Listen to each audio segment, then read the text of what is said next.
Dhoni is a legend. Yeah. இது somebody இல்லைன்னா உண்மை சொல்லணும். உண்மைதான். CSK is great team. somebody இல்லைன்னா உண்மை சொல்லணும். உண்மைதான். லெகசி.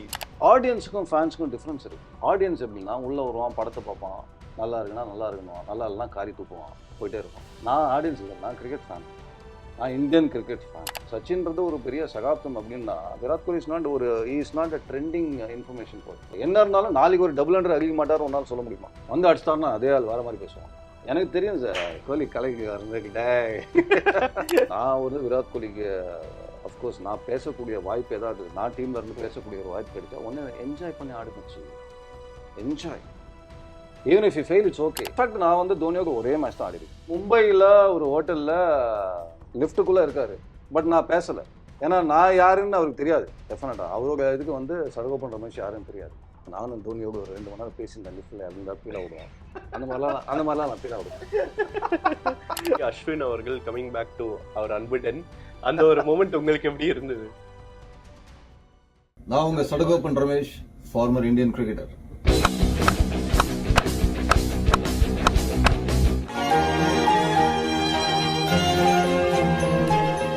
வணக்கம் சார். வணக்கம் ஜித்து, how are you? நல்லா இருக்கேன் சார். ஸோ ஃபர்ஸ்ட் வந்து நான் வந்து ஸ்ட்ரெயிட் ஃபார்வர்டாக இந்த ஒரு கேள்வி கேட்கணும்னு நினைக்கிறேன். ஏன்னா யூஸ்வலாக ஐபிஎல் ஸ்டார்ட் பண்ணும்போதெல்லாம் வந்து ஏதாவது ஒரு விமர்சனம் வந்து கமெண்ட்ரியிலேருந்து அப்பப்போ எடுத்து வைப்பாங்க. அது நானும் ஒரு சில டைம் பார்த்துருக்கேன். என்னப்பா நீங்கள் வந்து சிஎஸ்கேக்கே சாதகமாக பேசுகிறீங்க, நீங்கள் வந்து சிஎஸ்கேக்கே நிறைய வந்து சொம்படிக்கிற மாதிரி இருக்கு அப்படின்ற மாதிரியான கமெண்ட்ஸ்லாம் வரும்போது நீங்கள் அதை எப்படி எடுத்துப்பீங்க ஓவராலாக? ஐ திங்க் இந்த இப்போ நான் சிம்பிளாக ஒரு கேள்வி கேட்குறேன். Dhoni is a legend. Yeah. இது somebody இல்லைன்னா உண்மை சொல்லணும். உண்மைதான். CSK is great team. somebody இல்லைன்னா உண்மை சொல்லணும். உண்மைதான். லெகசி. சிஎஸ்கே எக்கச்சக்கமாக வின் பண்ணியிருக்காங்க ஐபிஎல். ஸோ நம்ம இது சொல்லும்போது இது somebody இல்லைன்னு யார் சொல்லுவாங்கன்னா அந்த பக்கம் இருக்கிறவங்க சொல்லுவாங்க. இப்போ நான் அதே தான் நம்ம பேசுகிறோம். அட்லீஸ்ட் என்னோட இதுக்கு நான் I can talk for my Yeah, self. நான் வந்து Rohit Sharma is a great IPL captain சொல்கிறேன். எல்லாருமே நம்ம வந்து அவங்க என்ன பண்ணியிருக்காங்கன்றது மெஷர்டாக பேசும்போது அது அந்த பக்கம் இருக்கக்கூடியவர்கள் வந்து அதை நீங்கள் வந்து இல்லைங்க ஓவராக சப்போர்ட் பண்ணுறீங்க, ஜால்ரா கேறீங்கன்னு சொல்லுவாங்க. அது ஒன்றுமே பண்ண முடியாது. சில விஷயங்கள் இருக்குது. நீங்கள் ஐபிஎல்னு எடுத்தீங்கன்னா இன்றைக்கும் சிஎஸ்கே மும்பை தான் தி மேட்ச். ஏன்னா இவங்க மேக்ஸிமம் வின் பண்ணியிருக்காங்க, அவங்க மேக்ஸிமம் வின் பண்ணியிருக்காங்க. இந்த 2 யானை மோதும் போது அப்படின்றத நம்ம பேசணும். அப்படின்றதுனால இந்த சைட்ஸை வந்து நம்ம ஒருத்தர் அச்சீவ் பண்ணவரை அவர் அச்சீவ் பண்ண டீமை வந்து நீங்கள் பாராட்டுறதுல எந்த விதமான ஒரு இதுவும் இல்லை. ஐ திங்க் அது ஜஸ்ட் ஒரு another criticism. But sometime it's unfair criticism எனக்கு தோணும். டெஃபினட். ஓகே. ஸோ இந்த ஆன்சர்லேருந்தே வரேன் சார். மும்பைக்கும் ஹர்திக் பாண்டியா அவர்களை லாஸ்ட் இயர் வந்து பயங்கரமாக அவர் வந்து உள்ள ஸ்குவாடுக்குள்ளே கொண்டு வந்து ஒரு கேப்டன்ஷிப் கொடுத்து ஐ திங்க் வந்து ஆனால் அவங்க வந்து அந்த ஒரு டெஸ்டினேஷன் போலன்னு நினைக்கிறேன். ஆனால் இந்த வருஷமும் ஐ திங்க் அவர் தான் தொடருவார்னு நினைக்கிறேன். ஸோ கேப்டன் அவர் மும்பை இந்தியன்ஸை லீட் பண்ணுறதை பொறுத்து உங்களுடைய ஒப்பீனியன் ஓகேவா இல்லை? See, I was not very impressed, to be honest. It's a phenomenal cricketer. Yeah. No doubt. Hardik Pandya வந்து எவ்ரி கேப்டன்ஸ் ட்ரீம் இந்த T20 இது. நான் திருப்பி சொல்கிறது ஜித்து, அதான் சிம்பிள். ஒரு கேப்டன் வந்து நீங்கள் பிஸ்தா ஸ்ட்ராட்டஜிலாம் if you have the great equation with the team அவன் உசுரை கொடுத்து பண்ணுவான். 2 விஷயத்தில் தான் நீங்கள் வந்து ஒரு டீமை இழுக்க முடியும். ஒன்று பை எக்ஸ்ட்ராடனரி இன்டெலிஜென்ஸு இது பண்ணுறது, ஆர் இன்னொரு you're a beautiful person, nice personality. நீ மச்சான் எனக்கு அவனை ரொம்ப பிடிச்சி என்ன பண்ணணும், டைவ் அடிக்கணுமா, சட்டை கழிக்கணுமா, எல்லாம் பண்ணுறான்னு. ஐ திங்க் லாஸ்ட் இயர் வந்து ஐ டோன்ட் நோ சம்பார் அவர் வந்து ரோஹித் சர்மாவுக்கு ஒரு ஆளுமை இருக்குது மும்பை இந்தியன்ஸில். ஸோ அவருக்குன்னு ஒரு லாயல் ஒரு இது இருக்காங்க அங்கே செட்டப் அப்படின்ற போது அங்கே ஒரு ஷாக் இருந்தது. அது தவிர என்ன யோசித்தாங்கன்னா ரோஹித்து இல்லைன்னா அடுத்தது என்கிட்டயோ இல்லை பும்ராக்கிட்டயோ தானே போயிருக்கணும், சூரியகுமாரோ ஒரு பும்ராவோ யோசிச்சிருக்கலாம். I'm just saying. நீங்கள் இந்த டீமை விட்டுட்டு வெளில போனார், திருப்பி அவருக்கு வந்து கேப்டன்சி கொடுத்துருக்கீங்கன்றது ஒரு சின்ன ஒரு ஷாக் இருந்தது. அந்த ஷாக்லலாம் இப்போ ஓகே ஆயிடுச்சுன்னு நினைக்கிறேன். மும்பை இந்தியன்ஸ் வந்து அந்த ஷாக்லாம் வெளியே வந்திருப்பாங்க, எல்லாம் பேசி இதாகிடுச்சு ஐ திங்க். பட் இப்போ என்னன்னா ஒரு ஈக்குவேஷனாக பலப்படுத்தக்கூடிய விஷயங்களை ஹர்திக் பாண்டியா பண்ணணும். ஒரு மேட்ச் உனக்கு ஞாபகம் இருக்குன்னு தெரியும், திலக் வர்மாவை வந்து வெளில வந்து குற்றம் சொல்லிட்டாரு, ஸ்லோவாக ஆடினான் பையன். அதெல்லாம் கேப்டன்ஸ் வந்து என்ன இருந்தாலுமே ராகுல் டிராவிட் ஒரு அழகான ஸ்டேட்மெண்ட் சொன்னார் கோச்சாக இருக்கும்போது, டீமு தோத்தா அது என்னை சார்ந்தது, டீம் ஜெயிச்சா அது அவங்களே சார்ந்தது. இது ரொம்ப இம்பார்ட்டன்ட். எப்பவுமே வந்து நான் டீம் ஜெயிச்சா நான் முன்னாடி நினைக்கிறேன், டீம் மச்சான் மச்சான் இவன் போகிறான்றது ஐ திங்க் திலக் வர்மா ஒரு வாட்டி பண்ணார். பட் காலம் எல்லாருக்குமே வந்து ஒரு பயங்கரமான ஆசான் அப்படின்றதுனால I think Hardik Pandya will also probably இந்த ஒரு வருஷம் நடந்த ஒரு விஷயங்கள்ல ஒரு மாற்றத்தை தருவாருன்னு பார்க்கலாம். ஓகே. அதே மாரி ஆர்சிபி பொறுத்தவரையும் கோலி வந்து கமிங் இன் அஸ் கேப்டன் அப்படின்ற மாரி ஆல்ரெடி எல்லாரும் வந்து பேச ஆரம்பிச்சுட்டாங்க. ஸோ ஐ திங்க் கேப்டனுக்கான அந்த ஒரு ஒரு பிளேயர கூட அவங்க எடுக்காத மாரி இருந்தது. அவங்களுடைய இன்டென்ஷனே ஓகே விராட் அவர்கள கேப்டனா போடலாம் இந்த சீசன் அப்படின்ற மாரி தான் இருந்த மாரி நெறைய பேருடைய ஒப்பீனியனா இருக்கு. ஸோ அதோடைய கருத்து உங்களுக்கு? இப்போ ஆனஸ்டா கேட்டிங்கன்னா விராட் கோலிக்கு ஒரு பிடிப்பு வேணும். எல்லாத்தையும் அச்சீவ் பண்ணிட்டாங்க. அது இப்போ நீங்கள் நிறைய பேர் இல்லைன்னா என்னங்க இப்போ ரன் அடிக்கல அது அடிக்கல இது அடிக்கல நீங்கள் டெஸ்ட் மேட்ச்ல இன்னும் பார்த்தீங்கன்னா 47 ரன்ஸ் ஆவரேஜ். இவ்வளோ 2-3 வருஷம் ஒரே ஒண்ணே ஒன்று கண்ணே கண்ணுன்னு ஒரு 100 அடிச்சு 47 ரன் ஆவரேஜ் வச்சிருக்காரு. இந்த ஆலமரத்தில் 4 கிளை வந்து ஆலமரம் எல்லாம் நம்ம சொல்ல முடியாது. அது ஆலமரம் தான் அட் எண்ட் ஆஃப் த டே. அது மேலே நம்ம ஜாலியாக உட்காந்துருக்கலாம் அப்படின்ற மாதிரி. இப்போ அவருக்கு ஒரு பிடிப்பு தேவை. What is that he has not achieved? நீங்கள் இப்போ திருப்பி சொல்லலாம் அவர் பேட்டிங்லலாம் அச்சீவ் பண்ணிட்டாரு எல்லாம் பண்ணிட்டாரு. இப்போ இஸ் கோயிங் த்ரூ ஃபேஸ் அதெல்லாம் விட்டுருங்க. இன்னைக்கு விராட் கோலி ரிட்டையர் ஆனாலுமே சரி இல்லை 6 மாதத்தில் ரிட்டையர் ஆனாலும் is one of the greatest batsman. இப்போ வந்து அவருக்கு அந்த பிடிப்பு என்னவா இருக்குன்னு பார்த்தீங்கன்னா ஒரு கேப்டன்சி ரெக்கார்ட். அவர் ஐபிஎல் வின் பண்ணதே இல்ல. அப்படின்றது அவருக்கு ஒரு ஒரு நெருடல், ஒரு முள்ளு குத்துன ஒரு விஷயமா இருக்குன்றதுனால, அது ஒரு மோட்டிவேட்டிங் ஃபேக்டரா விராட் கோலிக்கு இருக்கலாம். அண்ட் ஒரு மாற்றமாகவும் இருக்கலாம். நடுவுல கேப்டன் பண்ணல அப்படின்றபோது, ஒரு மனுஷன் மாறலாம். எனக்கு திருப்பி வரும்போது அவருக்கு இப்ப பார்க்கக்கூடிய ஒரு விராட் கோலி வந்து ஒரு அவருடைய சிந்தனையில் மாற்றம் இருக்கலாம். அவருடைய பேட்டிங்க்கு அது ஒரு பெரிய மோட்டிவேஷனா இருக்கலாம். நெறைய பேர் என்ன ஒரு விஷயம் கேட்பாங்க சிட்டு. நீங்க வந்து எப்பவுமே என் ஃப்ரெண்ட்ஸுங்க சொல்லுவாங்க. ரோஹித், விராட் நீ எப்ப பார்த்தாலும் நீ சப்போர்ட் பண்ணிட்டு இருக்க சார் மாட்டியா? அடுத்த கேள்வியே அதான் சார் அதான் வச்சிருந்தேன். சரி. ஆல்வேஸ் நீ கேட்டுருப்ப. ஆமா. நீ கேட்டு நான் ஆமா. சொல்லிடுறேன். நானும் நெறைய இடங்கள்ல பார்த்திருக்கேன். எப்பவுமே வந்து ரோஹித் அவர்களையா இருக்கட்டும், விராட் அவர்களையா இருக்கட்டும், இல்ல ஒரு ப்ராமிசிங்கான சீனியர் பிளேயர்ஸ்க்கான அந்த ரெஸ்பெக்ட் நீங்க எப்பவுமே குடுத்துருக்கீங்க. அதே மாரி எவ்வளவு விமர்சனங்கள் வந்தாலும் உங்களுடைய ஒரு ஒரு சப்போர்ட் சிஸ்டம் வந்து ஸ்ட்ராங்கா அத முன் வச்சிருக்கீங்க. ஸோ அதுக்கான ரீசன்? சரி நான் திருப்பி சொல்றது ஒரு விராட் கோலிய வந்து ஆர் ஒரு 20 வருஷம், ஒரு 15 வருஷம் டாமினேட் பண்ண ஒரு பிளேயர ஒரு சீரிஸ்லயோ இல்ல 2 சீரிஸ்லயோ நம்ம டிஃபைன் பண்ண முடியுமா? இது ஒரு பூதத்த வந்து ஜாடிக்குள்ள அடிச்சுட்டு, ஜாடியோட குட்டியாக்குது பூதம்ன்னு சொல்ற மாரி தான் ஒரு கதை ஆக்சுவலி. இதுல ரஜினி ரஜினி வந்து இப்ப ரஜினி சார் அவர்களோ ஏதோ ஒரு படம் ஃப்ளாப் ஆச்சுன்னா, அதுதான் ரஜினின்னு சொல்ல முடியுமா? 40 வருஷம் சூப்பர் ஸ்டார்யா. அப்படின்றத ஒரு படத்துக்குள்ள அவங்கள டிஃபைன் பண்ண முடியாது. இன்னொரு விஷயம், நான் ஆடியன்ஸுக்கும், ஃபேன்ஸுக்கும் டிஃபரன்ஸ் இருக்கு. ஆடியன்ஸ் எப்படின்னா, உள்ள வருவான், படத்த பார்ப்பான். நல்லா இருக்குன்னா நல்லா இருக்குன்னுவான். நல்லா இல்லன்னா காரி துப்புவான். போயிட்டே இருப்பான். நான் ஆடியன்ஸ் இல்ல. நான் கிரிக்கெட் ஃபேன். நான் இந்தியன் கிரிக்கெட் ஃபேன். நான் வந்து அந்த இடத்துல ஒரு கண்டிச்சுலாம் பேசியிருக்கேன். இதெல்லாம் பண்ணியிருக்கேன். பட் பாட்டம் லைன் நான் விட்டு குடுக்க மாட்டேன். இந்தியன் கிரிக்கெட்ட நான் விட்டு குடுக்க மாட்டேன். நீங்க திருப்பி திருப்பி சொல்றது இப்ப இந்த கான்ட்ரோவர்சி ஆச்சு பார்த்தீங்களா? இந்த ஒரு கிளவுன் கோலின்னாங்க, கேப்டன் கிரை பேபின்னாங்க. பயங்கர காரசாரமான விஷயங்கள்லாம் போச்சு அப்படின்றபோது, அப்போக நான் ரிக்வெஸ்ட் பண்ணி பதிவுல சொன்னது இந்தியன் கிரிக்கெட் ஃபேன்ஸ சப்போர்ட் பண்ணுங்கன்னு சொன்னேன். அது ஏன் சப்போர்ட் பண்ணுங்கன்னா, முக்கியமான காரணம் என்னன்னா, அப்ப சில பேர்லாம் சொன்னாங்க, இந்தியா வந்து நல்லா விளையாடுனா சப்போர்ட் பண்ணிருக்கலான்றது. தலைவா நான் நல்லா விளையாடுனா சப்போர்ட் பண்ணுவேன். நல்லா விளையாடலன்னா சப்போர்ட் பண்ணுவேன்றது இடமே கிடையாது. இது இந்தியன் கிரிக்கெட் டீம். நீ கோவப்படு, இது பண்ணு, எல்லாமே பண்ணு. ஆனா விட்டுக்க முடியாது. நான் என்ன சொன்னேன், என் வீட்ல வந்து ஒரு எனக்கு தெரிஞ்ச ஒரு மெம்பர் வந்து எக்ஸாம் ஃபெயில் ஆயிட்டான். நான் கோவப்படுவேன், கண்டிப்பேன், கத்துவேன், எல்லாம் பண்ணுவேன். ஆனா பக்கத்து வீட்டுக்காரன்ட்ட விட்டுக்க மாட்டேன். பக்கத்து வீட்டுக்காரன் வந்து என் பையன் சரியா படிக்கலன்னு சொன்னான்னா, நான் கோவப்படுவேன். புரியுதா நான் உங்களுக்கு சொல்றது? அப்ப நீ இது பண்ணு. ஆனா ஏன் அவன் கிரவுட் கிட்ட நம்ம விராட் கோலி, ரோஹித் சர்மா விட்டு குடுக்கணும்? விட்டு குடுக்க கூடாது. So at the end of the day அதாவது ஒரு ஃபேன் ஆல்வேஸ் பாட்டம் லைன் ஃபேனா இருக்கிறதுனால, எனக்கு வந்து சில விஷயங்கள்ல நம்பிக்கை ஜாஸ்தி அப்படின்றனால, ஓகே நீங்க வந்து டிராப் பண்ணுங்க. தப்பில்ல. ரன் அடிக்கலையா? டிராப் பண்ணிக்கலாம், பண்ணுங்க. அதுக்காக தரம் தாழ்ந்த கருத்துக்கள வைக்கணுன்ற லைசென்ஸ் எனக்கோ, இல்ல ஜித்துக்கோ யாருக்குமே குடுக்கல. சாதிச்சவங்க சாதிச்சிருக்காங்க. இன்னைக்கு வந்து சாதனை பண்றன்றதுனால இன்னைக்கு ஒரு ட்ரெண்டிங்கா போயிடுது எல்லாமே. ம். Virat Kohli is not trending. இது வந்து சச்சின பத்தி பேசுற மாரி. சச்சின்றது ஒரு பெரிய சகாப்தம் அப்படின்னா, Virat Kohli is not a trending information for you. அதனால நான் வந்து என்ன இருந்தாலும் நாளைக்கு ஒரு டபுள் ஹண்ட்ரட் அடிக்க மாட்டாருன்னு உன்னால சொல்ல முடியுமா? வந்து அடிச்சிட்டாருன்னா அதே ஆள் வேற மாரி பேசுவான். எனக்கு தெரியும் சார். கோலி கலக்கிட்டாரு டேய் அப்படின்றனால at the end of the day I am not an audience. I am a fan. I am a cricket fan. In fact நிறையா வந்து ஒரு பெரிய பிளேயர்லாம் நான் விமர்சனம் வைக்கும்போது, ஒரு முறை வந்து ஒரு ரிப்போர்ட்டரே என்ன கேட்டாரு. ஒரு இதில ம். லைவ் பிரஸ் கான்ஃபரன்ஸ்ல எங்கேயோ கோயம்புத்தூர்ல எங்கேயோ. அந்த பிளேயர் அந்த டைம்ல கொஞ்சம் மோசமான ஒரு performance and all that. But நான் என்னோட யூசுவல் ஒரு கண்ணியமான ஒரு வேல வந்து ஐ set he should do better all this. இன்னொரு கிரிட்டிசிசம் எங்களுக்கு வரக்கூடிய நீங்க என்ன அந்த அளவுக்கு கிரிக்கெட் ஆடிட்டீங்களா? அவர் உங்களோட ஜாஸ்தி ஆடிருக்காரு. நம்பர்ஸ் அப்படி பார்த்தீங்கன்னா எனக்கு மேலே இருக்கணும்னா கேள்வியே கேட்க முடியாது இல்லை. அப்போ சச்சின் விராட் கோலி யாரும் விமர்சனம் பண்ண முடியாது, யாருமே பண்ண முடியாது. பட் அப்படின்ற போது அவர் வந்து இல்லை இல்லை நீங்கள் அந்த அப்போ நான் சொன்னேன் நீங்கள் கிரிக்கெட்டே ஆடல, நீங்கள் எப்படி என்ன கேள்வி கேட்கலாம்? லாஜிக்காக தானேப்பா. நான் வந்து அந்த அளவுக்கு கிரிக்கெட் ஆடல, நான் கேட்க உட்காந்தா நீ கிரிக்கெட்டே ஆடல, நீ எப்படி என்ன கேள்வி கேட்கலாம்? இல்லை சார் நான் ஒரு ரசிகனாக கேட்குறேன். ஏன் அதே ரசிகனா நான் இருக்கக்கூடாதா? ஏன்பா கிரிக்கெட் ஆகாத நீ ரசிகனாக இருக்கலாம், கிரிக்கெட் ஆடணும் நான் ஏன் கிரிக்கெட் ரசிகனாக இருக்கக்கூடாது? So sometimes as a fans also we ask questions, that's all. Okay. Do you see any major difference sir Tamil Nadu பிளேயர்ஸ்க்கு கிடைக்கிற அந்த ஒரு ரெக்கக்னிஷனாக இருக்கட்டும், அந்த டிசர்விங் பிளேஸாக இருக்கட்டும், அது இப்போ இந்த இந்த கம்மிங் இயர்ஸில் வந்து அதில் ஒரு மாற்றம் இருக்குது அப்படின்ற மாதிரி இருக்கு, ஏதாவது தெரியுதா இல்லை? ஐ திங்க் அதெல்லாம் எனக்கு காலம் தான் பதில் சொல்லும். நீ கேட்ட மாதிரி இருந்துச்சு. நான டைமில் வந்து நான் ஒரு நான் ஏற்கனவே சொன்னேன் கடைசி டெஸ்ட் மேட்ச் வந்து நான் ஸ்கோர் 48 and 55. அதுக்கப்புறம் நான் ஒரு மேட்ச் அட்லீஸ்ட் ஒரு மேட்ச் அது ஆடி இருக்குன்றது ஆடலன்றது ஒரு மிகப்பெரிய வருத்தமாக இருக்கும். But end of the day I was telling உனக்கும் கீழே உள்ள ஒரு கோகி எனக்கு இவ்வளோ கிடச்சிது, அது கூட மருத்துவம் கிடைக்கல அப்படின்ற சந்தோஷம் தான். பட் இன்னைக்கு ஆப்ஷன்ஸ் ஆர் டூ மணி ஜித்து. Options are too many. நீங்கள் வந்து ஒரு நல்ல விஷயம் என்னன்னா ஒரு நல்ல கிரிக்கெட்டர் எங்கேயாவது ஆடினாங்கன்னா உடனே ஐபிஎல் ஃப்ரான்ச்சைஸ் வந்துடுறாங்க. டிஎன்பிஎல் எடுத்துக்கோங்க, கிளாசிக் கேஸ்.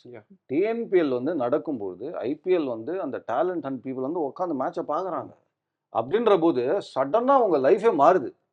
இப்போ நான் காலகட்டத்தில் நான் சச்சினை பார்க்கணுன்னா ஒரு ஒரு க்ளோஸ் குவார்ட்டர்ஸில் பார்க்கணுன்னா நான் 2 இடத்துல தான் பார்க்க முடியும். ஒன்று தமிழ்நாடு, மும்பை. அதுக்கு நான் ஃபஸ்ட்டு தமிழ்நாடு ஆடணும், அப்புறம் மும்பைக்கு எகென்ஸ்ட் ஆடணும். சச்சினுக்கு அப்போ ரெஸ்ட் கிடச்சி அவர் வந்து மும்பை ஆடணும். இப்படி இஃப் அண்ட் பட்ஸ் நிறையா இருந்து அப்போ சச்சினை நான் பார்க்கலாம். அப்போ கூட எப்படின்னா அப்படி தூரத்துலேயும் பார்க்கலாம். இல்லை சச்சினோட பழகணும் ஒரு ட்ரெஸ்ஸிங் ரூம்ல நான் இந்தியா காணும். இது ரெண்டுத்துல ஏதாவது இது ரெண்டுமே ரொம்ப பெரிய விஷயம் இல்லையா? பட் இப்போ அப்படி இருக்காது. ஒரு அண்டர் 19 பையன் ஐபிஎல் செலக்ட் ஆனாலும் அவன் ரைட்டில் திரும்பினானா ஒரு சூப்பர் ஸ்டார், லெஃப்டில் திரும்பினானா ஒரு விராட் கோலி, அந்த பக்கம் தோனின்றான், இந்த பக்கம் அவன் எல்லாத்தையும் பார்த்துடுறான். அப்படின்ற போது நீங்கள் ஆப்பர்ச்சுனிட்டிஸ் ஆர் பிளென்டி அப்படின்றதுனால இது just have to be consistent. Okay. இது வந்து இப்போ விராட் அவர்களுக்கு தொடர்ந்து வந்து இந்த ஆஃப் ஸ்டம்ப் அது வந்து நிறைய வருஷங்களா அதே ஒரு இது வந்து ஸ்ட்ராட்டஜி யூஸ் பண்ணி அவர் அதே மாதிரி அவரும் அதில் வந்து டீப் ஃபெயிலியர் ஆகுறாரு. அது என்ன மாதிரியான ஒரு ஃபால்ட்டாக இருக்கும்? டெக்னிக்கல் வைஸ் வந்து அவர் கொஞ்சம் ஒரு சில விஷயங்கள் மாற்றம் அவர் ஸ்டான்ஸ்லையோ இல்லை ஏதோ ஒரு அணுகிற விதமோ அது மாற்றினா நல்லா இருக்குமா? உங்களுடைய தாட் அதை பற்றி? சரி, நான் ஒன்று சொல்கிறேன். இப்போ நானும் நீங்களும் நிறைய எக்ஸ்பர்ட்ஸு விராட் கோலியோட பேட்டிங்கு ஹெட்டு பொசிஷன்லாம் அனலைஸ் பண்ணுறத விராட் கோலி பண்ணிருக்க மாட்டாரா? டெஃபினட்டாக பண்ணி நம்மளோட. ஏன்னா அவர் தான் பிளேயர், 10 மடங்கு யோசிச்சிருப்பார். பட் எனக்கு தெரிஞ்சு மோர் தென் டெக்னிக் அது மைண்டில் சம்டைம்ஸ் உங்களுக்கு மைண்டில் போயிடும் இல்லையா? நீங்கள் ரொம்ப விசித்திரமான ஒரு ஸ்டாட்ஸ்லாம் பார்ப்பீங்க. ஒரு பர்டிகுலர் பவுலருக்கு ஒரு பேட்டர் திருப்பி அவுட் ஆகிட்டே இருப்பார். ஆமாம் ஆமாம். ஏன் அது? ஏன் அந்த பவுலர் போட்ட பந்துகள் வேறு பவுலர் போட்டுக்க மாட்டாங்களா? போட்டிருக்கோம். ஆனால் இந்த பவுலர்னு வரும்போது மைண்டில் ஒரு சின்ன எக்ஸ்ட்ரா ப்ரெஷர் கிரியேட் ஆகுது இல்லையா?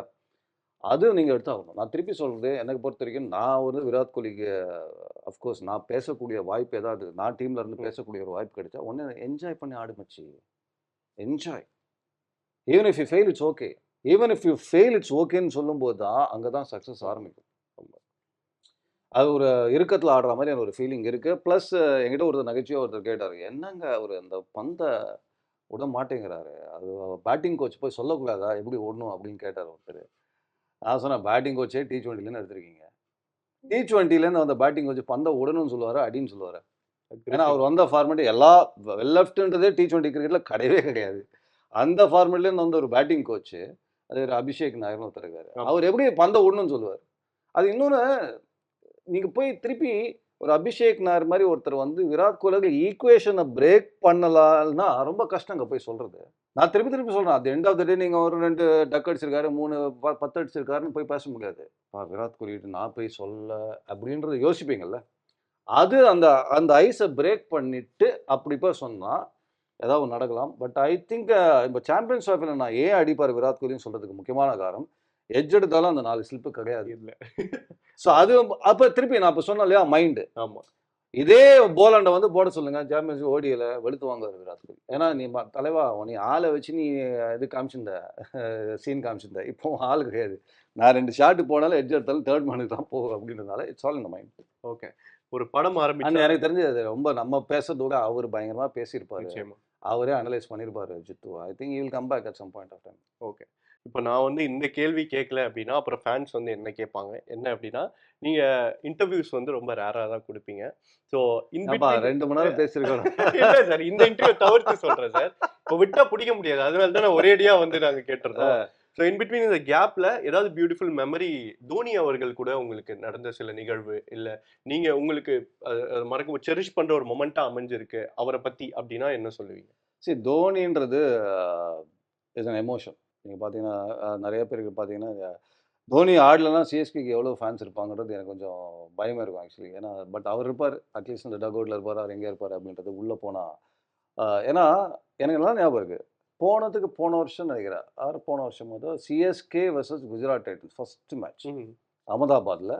ஸோ நான் போகிறேன், கிரவுண்ட்லேருந்து தான் கமெண்ட்ரி எனக்கு. ஸோ அந்த கிரவுண்டுக்கு போகிற வழியில் வந்து நீங்கள் பார்த்தீங்கன்னா அந்த ஸ்டேடியம் நாங்கள் என்ட்ராகிறோம், காரில் என்ட்ராகிறோம், அப்படியே மஞ்சள், எங்கே பார்த்தாலும் மஞ்சள் மஞ்சளாக போயிட்டு இருக்காங்க, ஜக்க ஜக்க ஜக்க ஜக்க ஜக்க ஜக்கன்னு போயிட்டு இருக்காங்க. எல்லாருமே ஒரே நம்பர் தான், 7. அவ்வளவு அதாவது இந்த 7 வந்து பேசாம நானே இந்த சேல்ஸில் போடலாம் பார்க்குறேன், வருது பார்த்தா 7. அதனால அப்படியே பார்த்தீங்கன்னா எங்கே திரும்பினாலும், அதுவும் வந்து நம்ம பேசுறது அவங்களோட ஊரில் அவங்களோட ஹோம் கிரவுண்டில் ஃபுல் மஞ்சள். ஆனால் ஒரே ஒரு நம்பர் மட்டும் வேற மாதிரி இருந்தது. அது என்ன நம்பர்னு கரெக்டாக தெரில, ஆனால் சிவம் தூக்கு. அது என்னால் மறக்கவும் முடியல. நானும் முத்துவும் தான் போயிருந்தோம். அப்படி டேய் முத்து, டேய் மச்சான், ஒருத்தன் மட்டும் சிவம் தூக்கு வச்சிருக்காண்டா அப்படின்னு. ஆனால் அந்த ஸ்டேடியம் எங்கே போனாலும் அந்த மஞ்சள் அப்படின்றதுனால as a commentator, as a ப்ராட்காஸ்டரே, நீங்கள் வந்து you are not waiting for the commentary.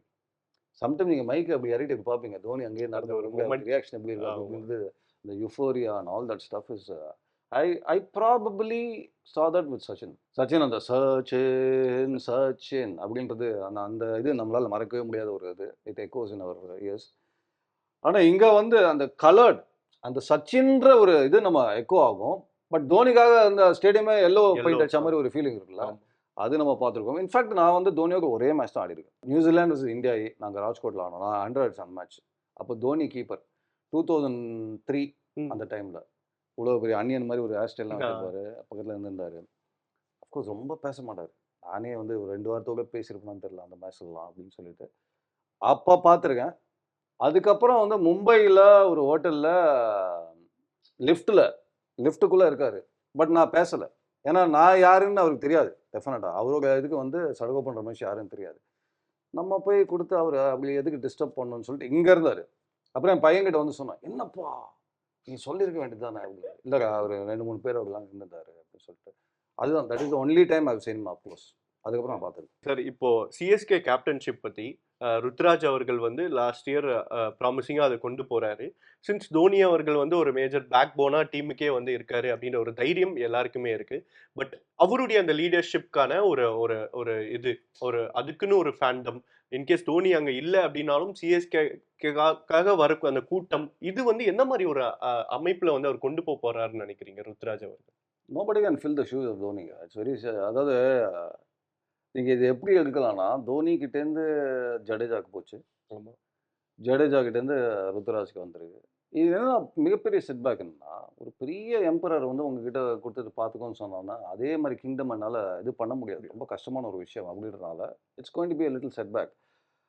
So ஃபேன்ஸும் அவங்க எக்ஸ்பெக்ட் ஒன்றும் பியூட்டிஃபுல். சிஎஸ்கே ஃபேன்ஸ் வந்து பயங்கர இதுவாக என்னன்னா, அவங்க எக்ஸ்பெக்டேஷன் இறக்கிட்டாங்க.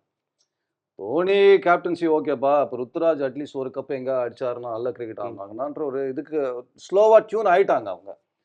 பட் என்னன்னா, ஐ திங்க் நாங்கள் வந்து நீங்களாம் ஸ்க்ரீனில் மேட்ச் பார்க்கும்போதே தெரியும், ஒரு பயங்கரமான கிரைசிஸ் போயிட்டுருக்கோம் அப்படின்ற போது ஃபீல்டர்ஸ் தோனியை தான் பார்ப்பாங்க. ருத்ராஜ் அப்பப்போ டே நான் கேப்டன், பட் ஒன்றுமே பண்ண முடியாது. அந்த அளவுக்கு ஒரு லார்ஜர் தென் லைஃப் ஒருத்தர் இருக்கும்போது நீங்கள் சம்டைம்ஸ் வந்து அவர்கிட்டேருந்து அந்த இன்புட்ஸ் எடுத்துகிட்டே இருக்கலாம். பட் தோனியை உங்களை கைட் பண்ணிகிட்டே இருக்க முடியாதுங்க. சம்டைம்ஸ் நீங்கள் பார்த்தீங்கன்னா ஒரு கேப்டன்சி இதை நீங்கள் வளர்த்துக்கணும். ருத்ராஜ் அது ஸ்லோவாக பொட்டன்ஷியல் காமிக்கிறாரு. பட் என்ன ஆகுன்னா, ஒரு 2-3 வருஷத்துக்குள்ளே அவர் கூடிய சீக்கிரம் காமிச்சானா நல்ல விஷயமா இருக்கும். But as long as Dhoni is there to guide him, he should be comfortable. Okay. அதே மாதிரி அஸ்வின் அவர்கள் கமிங் பேக் டு அவர் அன்புடன், அந்த ஒரு மொமெண்ட் உங்களுக்கு எப்படி இருந்தது? ஐ திங்க் சூப்பர் இல்லை? நீங்கள் பார்த்தீங்கன்னா நிறைய முறை வந்து நம்ம அதை கேட்டிருக்கோம். ஏன் வந்து இன்ஃபேக்ட் ஒரு குற்றச்சாட்டு இருந்தது, தமிழ்நாடு கிரிக்கெட்டர்ஸ் வந்து இது இல்லைன்னு சொல்லிட்டு எல்லாத்துக்கும் சேர்த்து வச்ச மாதிரி அஸ்வின் ஒரு இது. ஏன்னா அஸ்வினோட பலம் 2 விதம். ஒன்று அஸ்வின் அஸ் அ கிரிக்கெட்டர், இன்னொன்று செப்பாக்குங்க, ஐடியல் விக்கெட்டு. ஆமாம், ஸ்பின்னர் நீங்கள் பார்த்தீங்கன்னா செம்ம கலக்கல் ஸ்பின்னர் அப்படின்னீங்கன்னா இந்த விக்கெட்டில் என்ன வேணா பண்ணலாம் அப்படின்றதுனால கரெக்டாக அஸ்வினை வந்து இங்கே ஃபிட் பண்ணது இப்போ ஒரு மிகப்பெரிய ஒரு பலத்தை கொடுத்த மாதிரி இருக்குது. அண்ட் அஃப்கோர்ஸ் அஸ்வின் இந்த மாதிரி விக்கெட்ஸில் என்ன பண்ணுவாருன்றது எல்லாருக்குமே தெரிஞ்ச ஒரு விஷயம்ன்றால ஸ்பின்னு வந்து தெரிக்க போகுது இந்த வருஷம். சிஎஸ்கே ஹோம் டீம்ஸ்லாம் எழுதி வச்சுக்கலாம். நீங்க உள்ள வந்தீங்கன்னா திருப்புலி தான் மச்சான். எப்படி போட்டா அப்படி போகும், அப்படி போட்டா இப்படி போகும். Thank you sir, thank you. Yeah, thanks.